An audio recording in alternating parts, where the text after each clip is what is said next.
വനിതാ ഓട്ടോ ഡ്രൈവറെ മർദ്ദിച്ച സംഭവത്തിൽ ഈ പ്രതികളുമായി പോലീസ് തെളിവെടുപ്പ് നടത്തി. സാധാരണഗതിയിലുള്ള നടപടിക്രമം എന്നതിനപ്പുറത്തേക്ക് എന്തെങ്കിലും വിവരങ്ങൾ ഇതിൽ ചേർക്കാനുണ്ടോ? അജിം ഷാ, സാധാരണ നടപടിക്രമമാണ്. പക്ഷേ പോലീസിനൊരു വലിയ നേട്ടമാണ് ഈ രണ്ടുപേരെ പിടികൂടിയിരിക്കുക എന്നുള്ളത്. കാരണം ഇതിന് ആസൂത്രണം നിർവഹിച്ച ഒരാളെയാണ് നേരത്തെ പോലീസിന് പിടികൂടാൻ കഴിഞ്ഞത്. അപ്പോഴും ഈ ഓട്ടോ ഡ്രൈവറെ മർദ്ദിച്ച 3 യുവാക്കളെ കണ്ടെത്താൻ കഴിഞ്ഞിരുന്നില്ല. പക്ഷേ ഇവർ ഈ സംസ്ഥാനം വിട്ടുപോയിട്ടുണ്ട് എന്നുള്ളത് പോലീസിന് അറിയാമായിരുന്നു.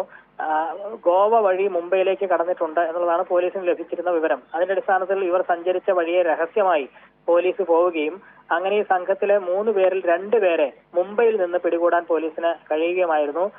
പിടികൂടിയ 2 പേരും ആലപ്പുഴ അരൂർ സ്വദേശികളാണ് എന്നുള്ളത് പോലീസ് സ്ഥിരീകരിച്ചിട്ടുണ്ട്. ഈ 2 പേരെ കൂടാതെ 3-ാമനെ കൂടി പോലീസിന് പിടികൂടേണ്ടതുണ്ട്. അതിന് ഇപ്പോൾ ഈ പിടിയിലായവരിൽ നിന്ന് വിവരങ്ങൾ ലഭിക്കുമെന്നാണ് പോലീസ് പ്രതീക്ഷിക്കുന്നത്. അവരെ മുംബൈയിൽ നിന്ന് ഞാറക്കൽ പോലീസ് സ്റ്റേഷനിലേക്ക് എത്തിച്ചിട്ടുണ്ട്. അവിടെ നിന്ന് ഇന്ന് രാവിലെയാണ് തെളിവെടുപ്പിന് കൊണ്ടുപോയത്. ഈ വനിതാ ഓട്ടോ ഡ്രൈവർക്ക് മർദ്ദനമേറ്റ ചാത്തങ്ങാട് ബീച്ചിൽ എത്തിച്ചാണ് ഇവരുടെ തെളിവെടുപ്പ് പൂർത്തിയാക്കിയിരിക്കുന്നത്. ഇനി ഇരുവരെയും കോടതിയിൽ ഹാജരാക്കി റിമാൻഡ് ചെയ്യുന്നതടക്കമുള്ള നടപടികളിലേക്ക് കടക്കും.